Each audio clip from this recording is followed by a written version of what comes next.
लोगों ने आजादी में मुसलमानों का किरदार बताया और आज मुसलमानों का हालत क्या है ये भी आपके सामने आया है। किस पे भरोसा करें?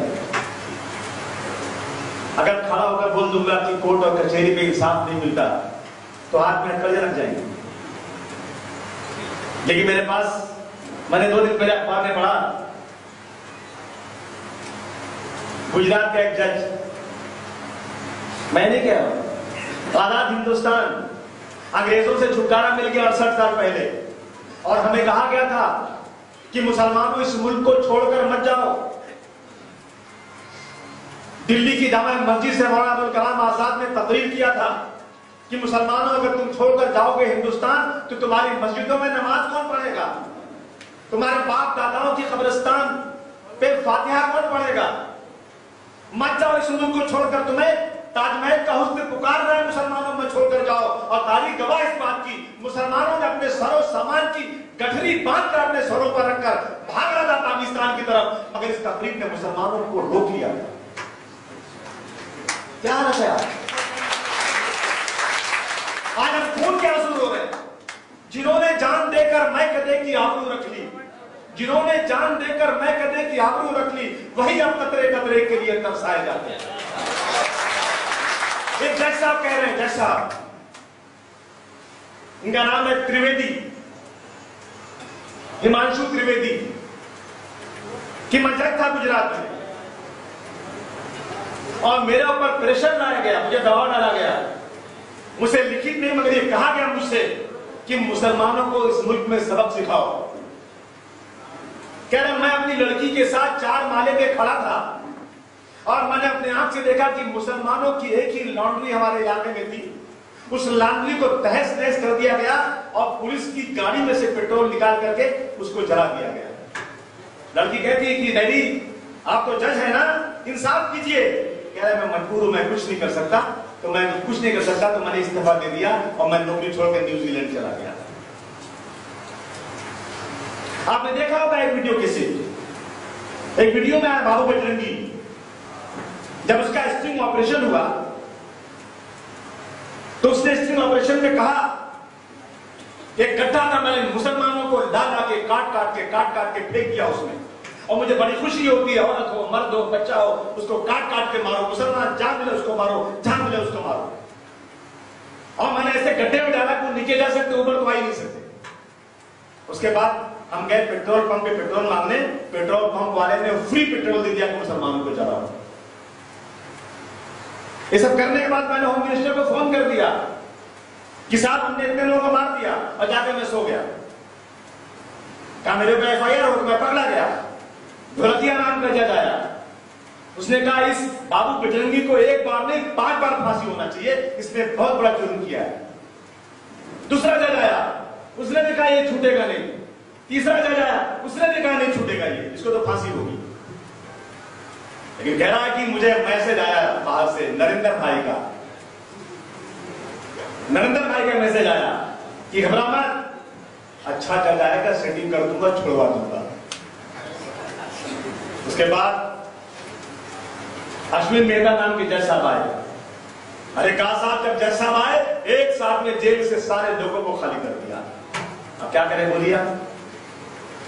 हमको कानून पर बहुत भरोसा है, हम तस्लीम करते हैं जजमेंट को, लेकिन जब जज साहब आए तो उन्होंने सारे जेल को खाली कर दिया। वो कह रहा है क्या करें?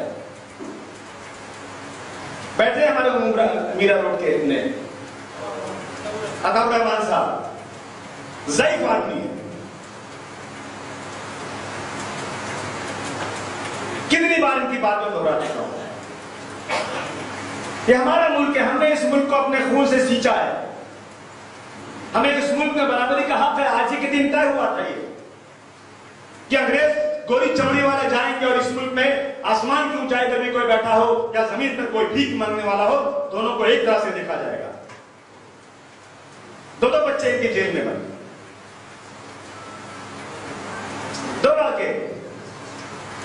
लड़के को पुलिस स्टेशन में पकड़ लिया गया और इनको बुलाया गया, पूरे कपड़े उतार कर नंगा कर दिया गया।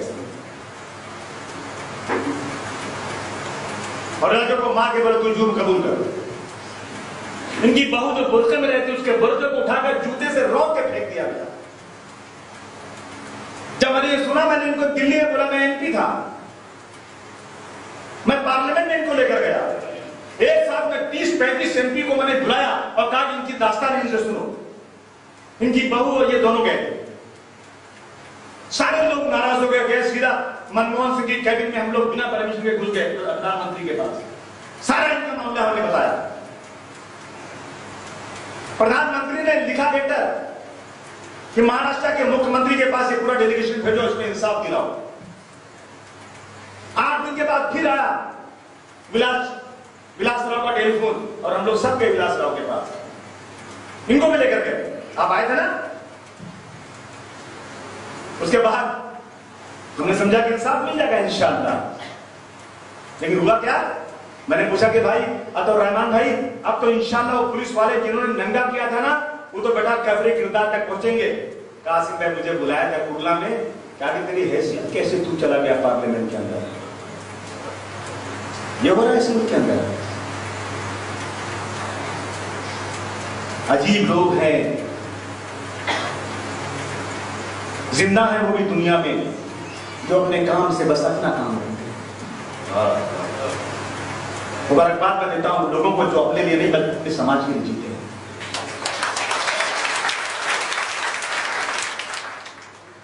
और वही लोग समाज में के लिए सबसे बेहतर होते हैं जो अपने समाज के लिए जीते हैं, अपनी मिल्लत, अपने कौम के लिए जीते हैं। यकीन जानिए दोस्तों, जिस दिन जेल से छूटा हूं, अपनी आंखों से जुल्म जाती देखा है मैंने। मुझे खत आया जेल से, डॉक्टर का खत आया, आज भी रखा हुआ है मेरे पास। कासिम भाई मुझे गिरफ्तार किया गया, 14 दिन तक मुझे पेशाब पिलाया गया, मुझे 14-15 दिन तक नंगा रखा गया, कपड़ा मेरी बदन पर 1 इंच भी नहीं। जो भी आता पुलिस स्टेशन मुझे लात मारता, जो भी आता खांस के मेरे पर थूक देता। वही हद नहीं हुई, हद तो यह कि 4 नौजवान लड़कों को लाया गया और मेरे साथ बदफेली करने के लिए एक कोने में मुझे रखा गया। ये सारी बातें जज साहब को कहा जा रहा है, लेकिन इंसाफ नहीं मिल रहा है। जस्टिस कृष्णा ने अपने रिपोर्ट में लिखा है कि 6 दिसंबर को अयोध्या में बाबरी मस्जिद की शहादत और उसके बाद मुंबई के धारावी में कुछ इलाकों में विजय जुलूस निकालना वो ऐसे ही था जैसे किसी के घाव में किसी की चोट में नश्तर डाल के फिरा दिया जाए। मुसलमानों को गम था, उनके सर पर मोहब्बत का हाथ रखने के बजाय आप जुलूस निकाल कर मुसलमानों के घाव पर नश्तर लगाने का काम कर रहे। लिखा है उसमें उन्होंने इसमें कि टाइगर मेमन की प्रॉपर्टीज को जलाया गया। लिखा है उसमें जावेद चिकना को गोली मारी गई। पूरे हिंदुस्तान में 40 जगह दंगे हुए, सिर्फ 2 से 2.5 हजार लोग मुंबई में मारे गए, कई हजार करोड़ का नुकसान हुआ, लेकिन आज तक एक को भी सजा नहीं हुई। लेकिन 257 लोग मारे गए, पूरे देश में खुनाम मच गया। एटीएस, सीबीआई, सरकार पूरी मुस्तैदी के साथ बड़े से बड़ा प्रोसिक्यूटर रख करके मुकदमा चलाया गया और 100 लोगों को सजाएं हुई, फांसी की सजा हुई।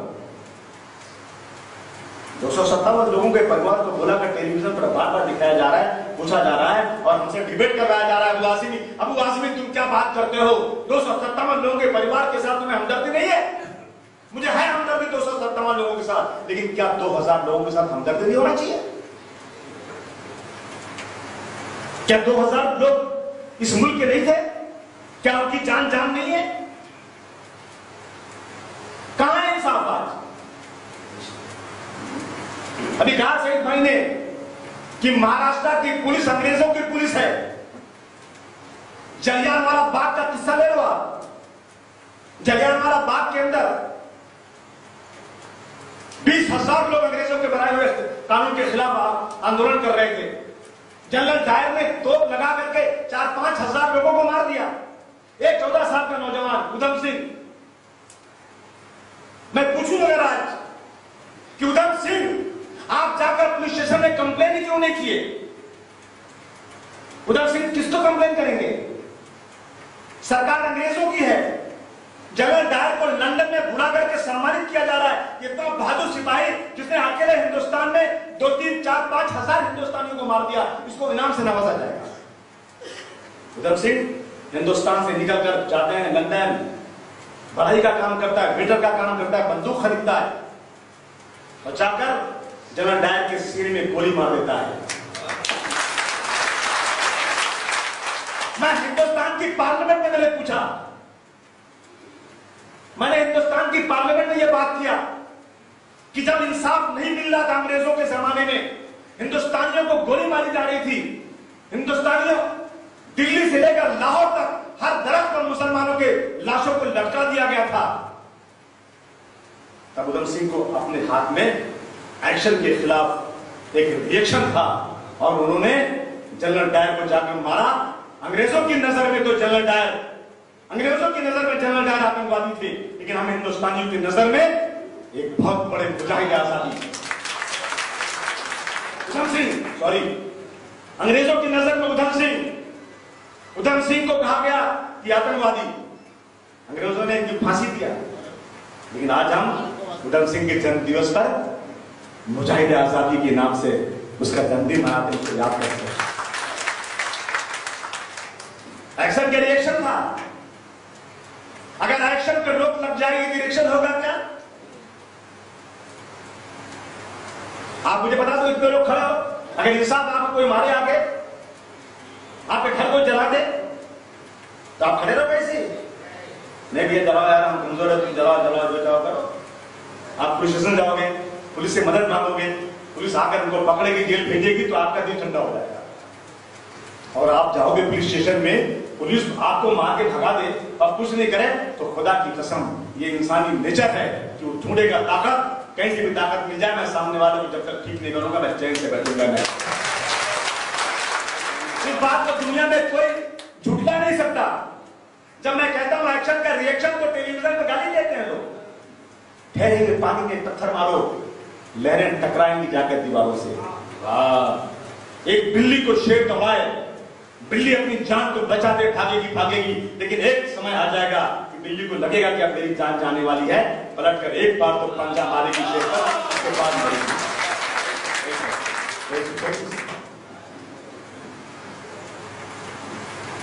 तो दोस्तों आपसे कहना चाहता हूं, जब इनकी बारी आती है तो राधाबाई चाल में मुसलमानों ने हिंदुओं को जला दिया, इसलिए मुंबई में दंगा हुआ, तब एक्शन के रिएक्शन को सही मान लिया जाता है।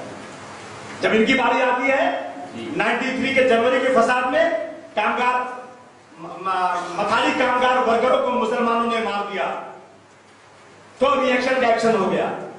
जब इनकी बारी आती है गुजरात में, तो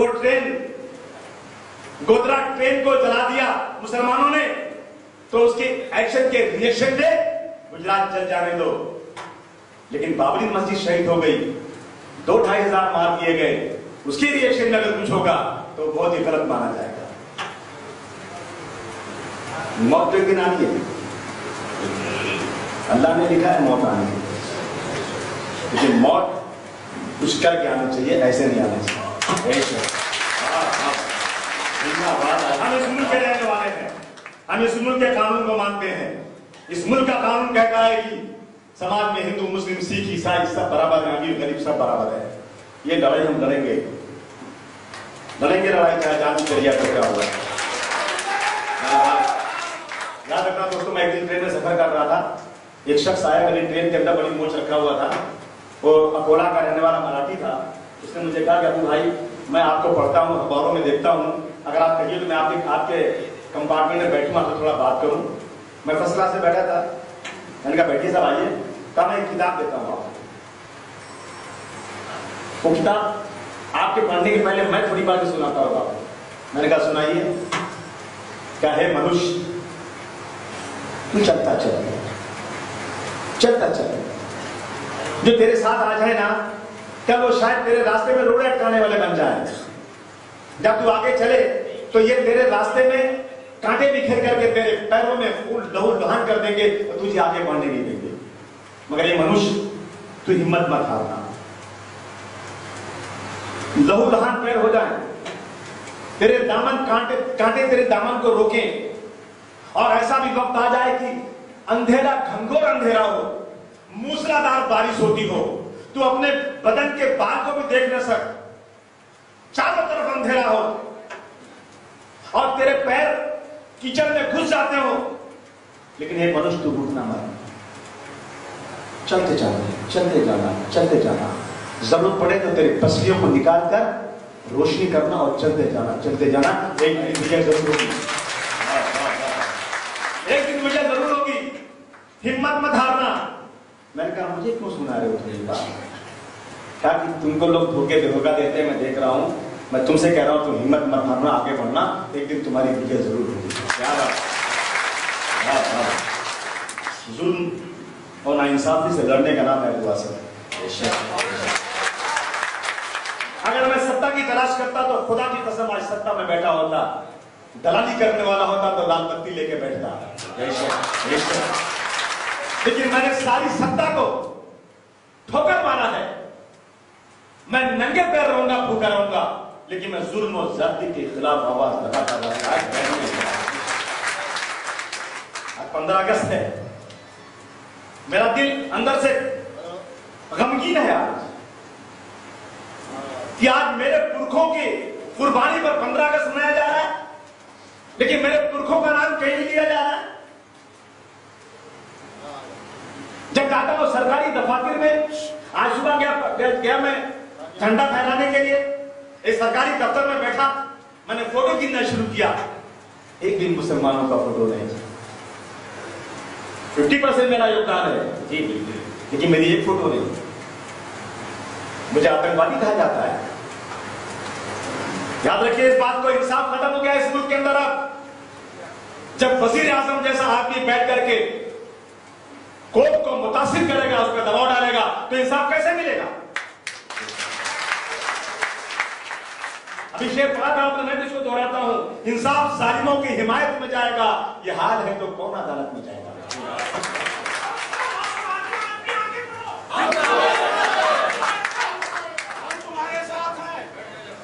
मैं इलेक्शन लड़ता हूं तो मुझे हराने के लिए लोग आ जाते हैं। हार जब मुझे कोई फर्क नहीं पड़ता, कोई चिंता नहीं, हरा तो मुझे आकर के इसी ताकत के साथ मैं चिल्लाऊंगा, लेकिन असेंबली में नहीं जा पाऊंगा, बाहर चिल्लाऊंगा जरूर। मुझे असेंबली में बहुत गाली दी गई, नारा लगाया गया, याकूब के दलालों को जूता मारो सालों को। 2 दिन तक असेंबली में गाली दी गई, याकूब के दलालों को जूता मारो सालों को। मैंने कहा इंसाफ करो, इंसाफ करो, बस यही मैंने कहा। मैं कह रहा हूं असेंबली में 287 एक साथ रहे, लेकिन अब लासी का पाल की ताकत करने की मुजाहिद अकेला ही काफी होता है। तो दोस्तों कहना चाहता हूं आपसे, कुछ लोग मुसलमानों के नाम पर आ रहे हैं। मैंने कहा भैया मेरे यहाँ क्यों लड़ा रहे हो यार, तुम तो मुसलमानों का हमदर्द, तो मैं भी तो कोशिश कर रहा हूं भाई। कहा खाजा यूनुस के लिए कोई लड़ा नहीं। आप बताइए खाजा यूनुस के लिए कितना लड़ूंगा, कितना लड़ूंगा भाई? कौन से मुद्दे पर नहीं लड़ा बता दो मुझे आप। बोलते असेंबली में बहस होने लगी, मुझे आगे चेयरमैन ने कहा कि मैं आपकी पूरी रिकॉर्डिंग निकालता हूं आपके सियासी कैरियर की। असेंबली में आपने जितनी बातें की है सारी माइनॉरिटी के लिए किया है, सारी दहशतगर्दों के लिए किया है। मैंने कहा दहशतगर्दों के लिए मैंने कभी नहीं किया है, मैंने मासूमों के लिए किया है। तुम लोग दहशतगर्दों को तारीफ करते हो। मैं तो कहता हूं मेरा सगा भाई भी अगर आतंकवाद में है, खुदा की कसम उसको फांसी की सजा दे दो, मैं कभी नहीं बोलूंगा, क्योंकि इस्लाम आतंकवाद का सबक नहीं सिखाता। वो मुसलमान हो ही नहीं सकता जो किसी की जान ले। कौन सुनता है?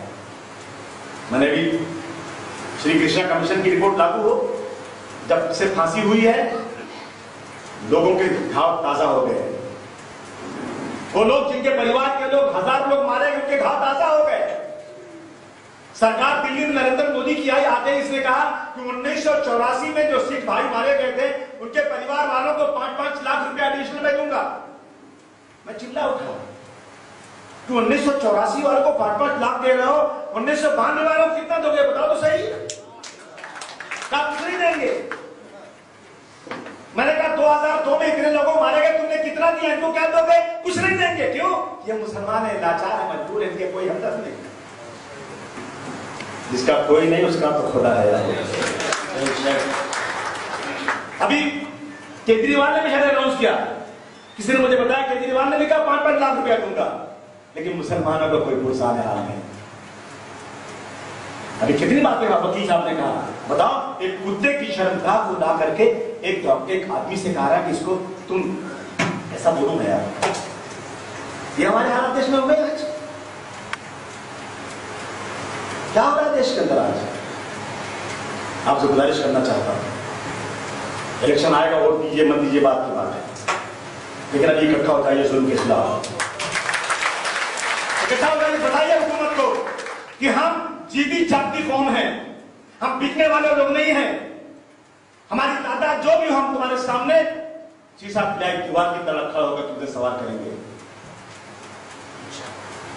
कमिश्नर साहब ने मेरा धरना कैंसिल कर दिया। कमिश्नर साहब, हो सकता है कि मैं भी सत्ता में आ जाऊं, खड़े होकर सलाम करोगे ना? आज यूपी में फोन करता हूं मैं प्रतापगढ़ के एसपी साहब को, खड़े होकर बात करते नहीं करेंगे तो 2 दिन में सस्पेंड करवा दूंगा। प्रतापगढ़ गए हम लोग, 3 लड़के आए, हम लोग मोटरसाइकिल में जा रहे थे, पुलिस वालों ने कहा मुसलमान हो मारा बहुत, याद है ना आपको? मैंने कहा अखिलेश जी ये मुसलमान होने के नाते मारा, मुझे कौन है? पहले फलाने इंस्पेक्टर, बोले सस्पेंड। अखिलेश जी फलाने जगह पर मुसलमानों के लिए केस नहीं किया, कौन? Inspector, suspend. कमिश्नर साहब 1000 साल हम लोगों ने हुकूमत किया है और फिर कर सकते हैं इंशाअल्लाह। फिर इस दिन आ जाएगा वक्त ना, बहुत पछताओगे। लाल डायरी लिख के रखा हूं 1992 से आज तक। लाल डायरी खुलेगी आज नहीं तो कल इंशाअल्लाह। अब गिन गिन कर नहीं हिसाब दिया ना तो अबू आसिम अपने बाप की औलाद में। मेरे जलसे को कैंसिल कर दिया। दूसरे लोगों का, तमाम लोगों का जलसा आजाद मैदान में हुआ, मेरा जलसा नहीं हुआ क्योंकि मेरे पास कोई मंत्री नहीं था, मेरे पास कोई मैं लड़ाई झगड़ा करने वाला आदमी नहीं। लेकिन मुझे 20 तारीख मिली, फिर से 20 तारीख को आजाद मैदान आना है, अपने दम को दूसरे का इजहार करना है और शांति के साथ आइएगा। जो लोग बहाना ढूंढेंगे, हमें लड़ाई नहीं करना है, लेकिन हमें मारना नहीं किसी को है, लेकिन मार भी नहीं खाएंगे, ना मारेंगे ना मानेंगे। और आएंगे एक ऐसा माहौल बनाइए कि ये नाइंसाफी नहीं चलेगी। अगर 257 लोगों को मारने वालों को 100 में 100 को सजा हो सकती है, तो उसी हिसाब से बताइए आप मुझे कि 900 और 1000 लोगों को मारने वालों में कितनी को सजा हो सकती है? मैंने कहा था उस दिन उज्ज्वल निकम से, उज्ज्वल निकम एक ऐसे वकील है जो सबको बहुत सजा दिलाते हैं और टेलीविजन पर बड़ी बहस करते हैं। मैंने कहा याकूब मेमन आया था कि लाया गया था? सरेंडर हुआ था या आपने पकड़ा था? कसम खा जाएगी, खाली मैं मान जाऊंगा। हिम्मत नहीं बड़ी कसम खाने, बोले हमको कसम मालूम पड़ेगा। मैंने कहा यही कसम खा जाओ, तुमको नहीं मालूम कि वो सरेंडर हुआ। यही कसम खा जाओ, माँ बाप की गीता की कसम खा जाओ, मान जाऊंगा। तो 20 तारीख को 2 बजे आजाद मैदान में पूरी ताकत के साथ आना है जुल्म ज्यादती के खिलाफ खड़े होने के लिए। हमारा मुल्क है, हमारे बाप दादाओं का मुल्क है, सभी का खून शामिल है यहाँ की मिट्टी में, किसी के बाप का हिंदुस्तान थोड़ी है। हमारा मुल्क है, हमारे बाप दादाओं ने इस मुल्क को आजाद करवाया है। ये सावरकर के की औलादें जो आज बैठी हुई है ना, ये अंग्रेजों की दलाल थी। सावरकर जो आरएसएस के सदस्य थे, आरएसएस के बानियों में से थे। सावरकर जेल में बंद थे काला पानी में, और तारीख गवाह उन्होंने वहां से खत लिखा था, अंग्रेजों को खत लिखा था कि हमने बहुत बड़ी गलती किया कि हमने अंग्रेजों की मुखालफत किया, हमको एक बात छुड़वा दो। तलवे चाट करके अंग्रेजों से भीख मांग रहा था, एक बात छुड़वा दो, मैं गांधी जी के आंदोलन को फेल कर दूंगा और अंग्रेजों को आगे बढ़ाने का काम करूंगा। आज हमसे वो वफादारी की सर्टिफिकेट मांगते। असीमानंद ने बयान दिया है, अखबार में पूरा बयान छपा हुआ है कि मोहन भागवत और इंद्रेश कुमार असीमानंद से मिले थे। उसने कहा था कि हम लोग मुसलमानों के खिलाफ बम ब्लास्ट कर रहे हैं, और भागवत इंद्रेश कुमार ने कहा था कि हमें पूरी आपके साथ हमदर्दी है, हम पूरा सपोर्ट करते हैं आपको, आप ये काम कीजिए। लेकिन असीमन छूटने वाला है। जब मुसलमान कैदी कोई इस जुर्म में पकड़ा जाता है तो उसको वकील नहीं करने देते, वकीलों की गाड़ी तोड़ देते हैं। गांधी जी को मारने वाले का भी मुकदमा चला था, इंदिरा गांधी और राजीव गांधी को मारने वाला का भी मुकदमा चला था, और मुकदमे में फैसला होने के बाद फांसी की सजा हुई, जो भी सजा हुई। लेकिन आज मुसलमान बेकसूर बगैर किसी गलती के पकड़ा जा रहा है, तो जब कोर्ट में आता है तो उसको मारते हैं, उसके वकीलों की गाड़ियां तोड़ते हैं। और जब साध्वी प्रज्ञा सिंह, पुरोहित और पांडे आते हैं तो वहां फूलों का हाथ फेंका जाता है और नारे लगाए जाते हैं। क्या हो रहा है देश के अंदर?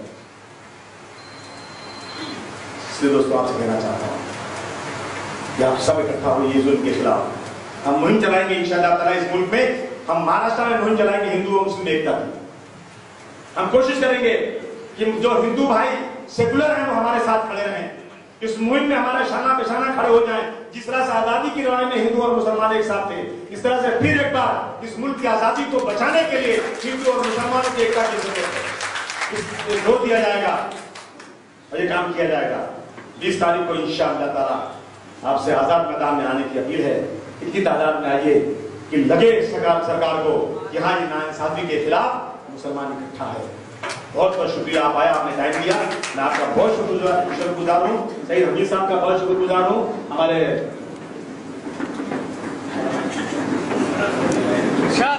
बिंदौरी साहब इनका बहुत शुक्रगुजार हूँ, इन्होंने बहुत मेहनत के साथ किया। मैं आपका बहुत बहुत शुक्रिया अदा करता हूँ।